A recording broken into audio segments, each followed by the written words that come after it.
नमस्कार दोस्तों, आज का हमारा टॉपिक है प्राथमिकताएं।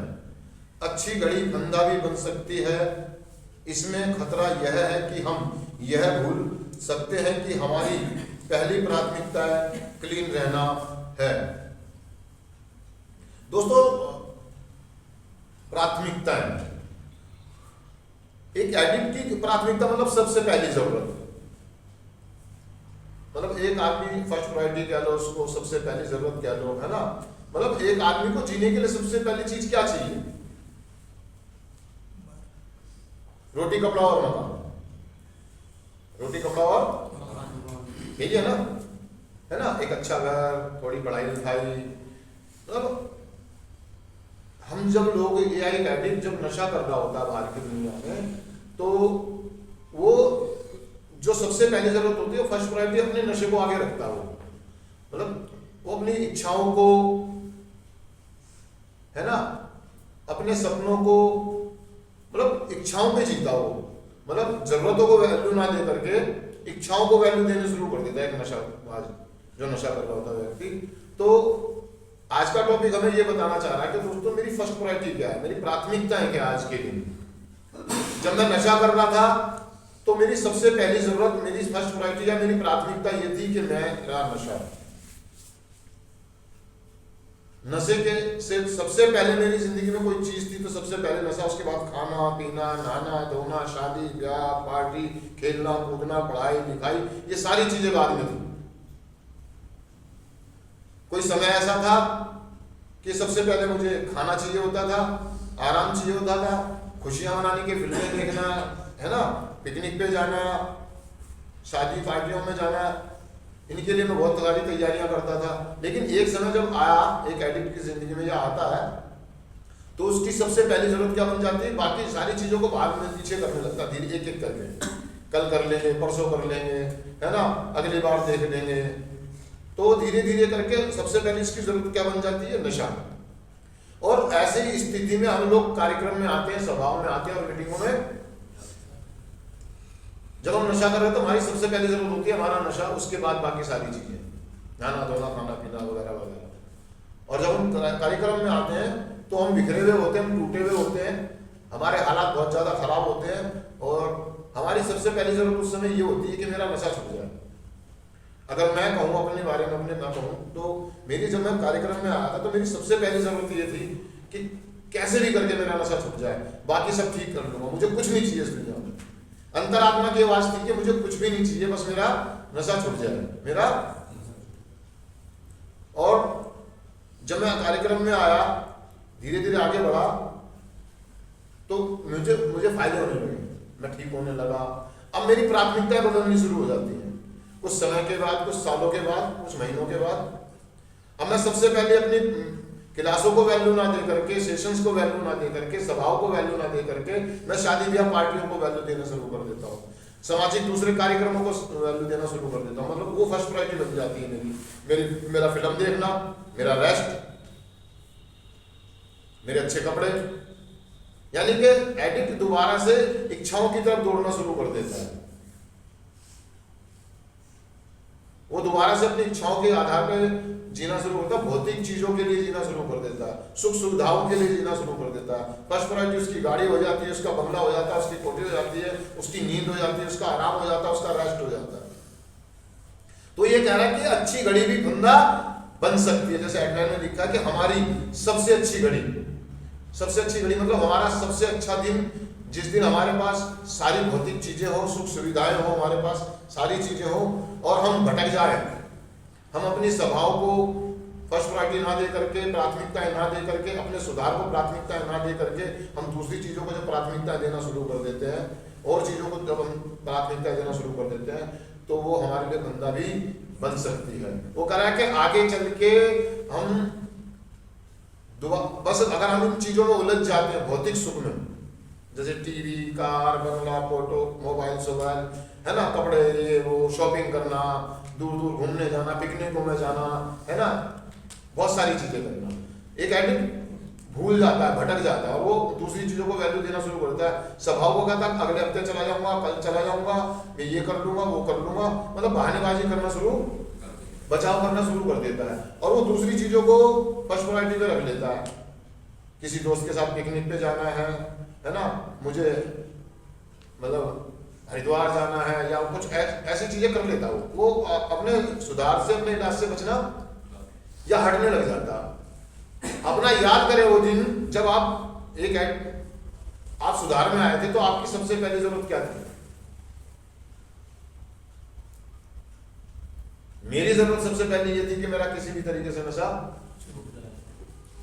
लेकिन उसके बाद मेरी इच्छाओं ने जन्म लेना शुरू कर दिया। मुझे अच्छे खाना चाहिए, मुझे अच्छे कपड़े चाहिए, मुझे ये चाहिए, मुझे वो चाहिए, और मुझे मोबाइल भी चाहिए, मुझे एक बाइक भी चाहिए। तो एक एडिक्ट भटक जाता है, भौतिक सुख की तरफ भागना शुरू कर देता है, वो दोबारा से अपनी इच्छाओं पर जीना, जरूरतें भूल जाता है। जरूरत है रोटी कपड़ा और मकान, मेरा सुधार, मेरी सबसे पहली जरूरत यह है कि मैं शुद्ध क्लीन रहूं, मैं नशा मुक्त रहूं, और नशा मुक्त रहने के लिए मुझे कार्यक्रम की जरूरत है, स्वभाव की जरूरत है, स्पॉन्सर की जरूरत है, किसी आने वाले व्यक्ति की मदद करने की जरूरत है। मैं ये सारी चीजें ना करके दूसरी चीजों में घुस जाता हूँ और अपनी इच्छाओं के आधार पर जीना शुरू कर देता हूँ। जब आप ऐसा चीज हो, एक अच्छी घड़ी आपकी फांसी का बंदा बन सकती है, एक बंदा बन सकती है। कहने का मतलब कि आप दोबारा से नशा कर सकते हैं, आप रिलैप्स हो जाएंगे, आप नशा कर लेंगे। हमें वापसी आने की जरूरत है, हमें अपनी प्राथमिकताओं को पहचानने की जरूरत है। इसीलिए हमें कदम दिए गए हैं, हम खोज करते हैं, हम अपने आप से सेल्फ कन्फिडेशन करते हैं, हम अपने आप से बात करते हैं, प्रार्थनाएं करते हैं। क्या मैं सही दिशा में जा रहा हूं? क्या मेरी प्रथम आवश्यकता है, जो मेरी फर्स्ट प्रायोरिटी है, मेरी प्राथमिकता है, क्या ये सही है? हम इनका मूल्यांकन करते हैं, हम जायजा करते हैं। क्या मैं जो सोच रहा हूं, जो मैं कर रहा हूं, क्या मेरा अतीत सही है या मेरा आने वाला भविष्य सही होगा जिस तरीके से मैं चल रहा हूं? और हम दोबारा से वापसी, हमारा 12वें कदम की पुकार की जो बात आई है कि हमारा क्या 12वें कदम की पुकार क्या है? 12वां कदम हमें कह रहा है कि हमने इस कार्यक्रम की जो आध्यात्मिक जागृति कदमों पर काम करने से, इसके परिणाम स्वरूप हमने ये संदेश दूसरे एडिक्टर तक पहुंचाने का प्रयास किया और अपने जीवन के हर एक क्षेत्र में इसको लागू किया।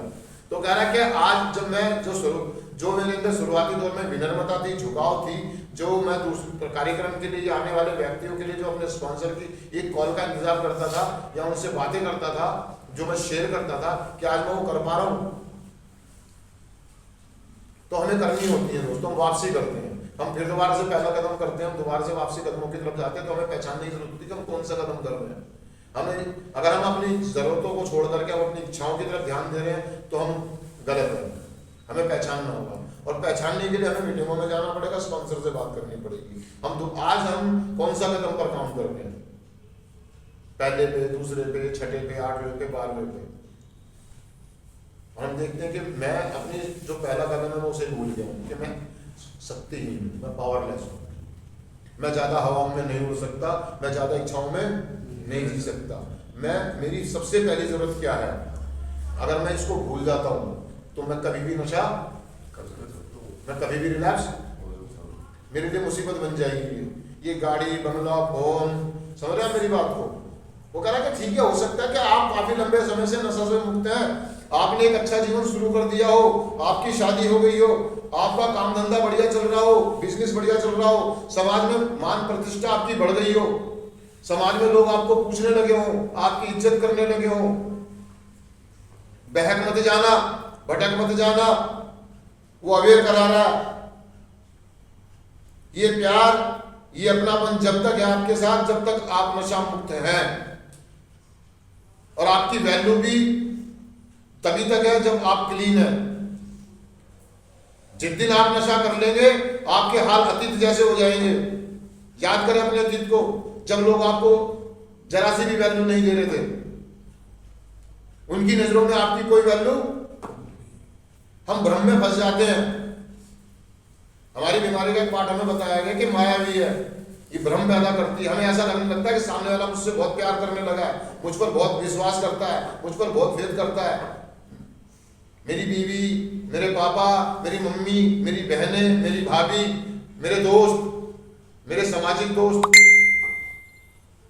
हम उनके भ्रमजाल में फंस जाते हैं। वो हमें इनवाइट करते हैं कि आप सभाओं में आए, मीटिंगों में आए, हमारे कार्यक्रम, शादी ब्याह, पार्टियों में आए, हमारे लिए ये करें, हमारे लिए वो करें, आप हमारे चीफ गेस्ट बने, और हम अपनी सभाओं को छोड़ करके वहां जाके चीफ गेस्ट बन जाते हैं। हम बहक जाते हैं, हम भूल जाते हैं कि हम कहां से आए हैं और हमारा अतीत क्या था। हमें भ्रम होने लगते हैं कि मैंने समाज में बहुत सारी मान प्रतिष्ठा कमा ली है, लोग मेरी इज्जत कर रहे हैं, मेरी पहचान बन गई है, और हम अपने प्रोग्राम को, कार्यक्रम को वैल्यू देना छोड़ देते हैं, कार्यक्रम करना छोड़ देते हैं। मैं याद करूं कि क्या मेरे जो समर्पण है, जो मेरा सरेंडर है, वो जो शुरुआती पहले महीने में, पहले साल में था, क्या आज वो 20 साल के बाद है? इस कार्यक्रम के प्रति मेरी वो आस्था है। मैं आज भी उसी नक्शे कदम पर चलता हूं। मैं नहीं भूलता हूं कि मैं कहां से आया हूं, मेरे क्या हालात थे जब मैं इस कार्यक्रम में आया, मुझे बचाने वाला कौन था, ये जो जीवन मिला मुझे, नई जिंदगी मिली है, कहां से मिली है, किसकी बदौलत मिली है, किन किन लोगों का इसमें हाथ है, किन किन लोगों का मुझ पर एहसान है, इसके लिए मैं आभारी हूं, इसके लिए मैं, और मुझे आभारी रहना चाहिए। मुझे इस बात को कभी भी नहीं भूलना चाहिए, कैडेट को कभी भी बात नहीं भूलना चाहिए कि वो कहां से आया था, किन हालातों में आया था। जब वो मीटिंगों में आया था, पैरों में चप्पलें नहीं थी, अपने शरीर पर कमाई का कपड़ा नहीं था। आज मैं 2 रोटी कमाने लगाऊं, 2 पैसे कमाने लगाऊं, तो मैं भूल जाता हूं, मैं भ्रम में फंस जाता हूं। और दोस्तों, बड़ी ईमानदारी की बात है, चाहे मुझे, मैं अपनी बात कर रहा हूँ, इस थॉट को अपने ऊपर लागू कर रहा हूँ, कितना भी समय गया हो, मैं अपनी औकात नहीं भूलता। अगर एडिक्ट की भाषा में कहा जाए तो हम लोगों को अपनी औकात नहीं भूलनी चाहिए कि मैं एक एडिक्ट हूँ, मैं एक नशेबाज हूँ, मुझे ज़्यादा घी हजम नहीं होता है, मुझे ज़्यादा खुशी, मुझे ज़्यादा पैसे, मुझे ज़्यादा प्यार हजम नहीं, मैं बहक जाता हूँ, मैं पागल हो जाता हूँ, मैं खाता हूँ और खिंडाता हूँ, मैं खाता हूँ और मैं पागल हो जाता हूँ। मुझे कोई बहुत ज्यादा प्यार मिल रहा है, मैं पागल हो जाता हूँ, मैं ईगो में आ जाता हूँ, मेरे काले खड़े हो जाते हैं, मुझे ऐसा लगने लगता, मैं जिंदगी में कभी दोबारा नशा ही नहीं करूंगा। अब मुझे प्रोग्राम की जरूरत, मुझे किसी का कहना मानने की जरूरत नहीं है, मुझे किसी गुरु की जरूरत, मुझे स्पॉन्सर की जरूरत नहीं है। मैं दूसरी चीजों को वैल्यू देने लगता हूँ, दूसरी चीजों को फर्स्ट प्रायोरिटी कर देता हूँ। मेरा काम, मेरा धंधा, मेरा पैसा, मेरा बैंक बैलेंस, मेरी गर्लफ्रेंड, मेरा दोस्त, मेरा बिजनेस। ठीक है, बिजनेस, काम धंधा देखना जरूरी है, लेकिन जिसकी बदौलत मैं क्लीन हूं, सबसे पहले मेरा कार्यक्रम, मेरा प्रोग्राम। मैं प्रोग्राम करना छोड़ देता हूं और चीजों में घुस जाता हूं। तो आज का टॉपिक हमें बता रहा दोस्तों कि हमें अपनी इच्छा और जरूरत को पहचानना होगा। हम इच्छाओं के पीछे ना भागें, हम अपनी फर्स्ट प्रायोरिटी इच्छाओं को बना लेते हैं। मेरी घड़ी, मेरा फोन, मेरी गाड़ी, मेरे दोस्त, मेरी पिकनिक, मेरी फिल्में। मैंने देखा, तो मेरे को अपनी प्राथमिकताओं को समझना होगा। ये कार्यक्रम हमें जो 12 कदम हमें बताते हैं कि मेरी फर्स्ट प्रायोरिटी क्या है, मेरी प्राथमिकता क्या आज के लिए, मेरी जरूरतें क्या आज के लिए। सबसे पहली जरूरत क्या है मेरी आज की, वो जो प्रथम सप्ताह में बताया, क्या बताया जाए प्रथम सप्ताह में? सबसे पहली जरूरत है कि हमें इस बात का एहसास हो कि खुद की मर्जी से चलने वाला जीवन शायद ही कभी सफल होता है। इसी आधार पर हमारा किसी ना किसी व्यक्ति या चीज से संघर्ष चलता ही रहता है, चाहे हमारा उद्देश्य कितना ही अच्छा क्यों ना हो। हमारा उद्देश्य अच्छा होता है, किसी की बहन बेटी की शादी में जाना, एक मकान खरीदना, एक अच्छे कपड़े खरीदना, किसी को कुछ करना, दूसरों की सभाओं में, पार्टियों में जाना, लेकिन इससे मेरा नुकसान भी हो सकता है। मुझे ये भी याद रखना है, मुझे करनी है, सारी चीजें करनी है, मुझे समाज में रहना है, तो सारे काम मुझे जिम्मेदारियां भी निभानी है, लेकिन मेरा सुधार प्रथम आना चाहिए, मेरा सुधार प्रथम आना चाहिए। प्रथम मतलब सबसे पहले, सबसे पहले मेरा सुधार, मेरी रिकवरी, उसके बाद बाकी चीजें। तो दोस्तों मैं एक बार चिंतन पढ़ देता हूं। सिर्फ आज के दिन, अच्छे वक्तों के लिए मैं आभारी हूँ, लेकिन यह नहीं भूला हूँ कि मैं कहाँ से आया हूँ। आज भी मेरी पहली प्राथमिकता बराबर क्लीन बने रहने और अपने सुधार में आगे बढ़ने की है। थैंक यू दोस्तों, शुक्रिया।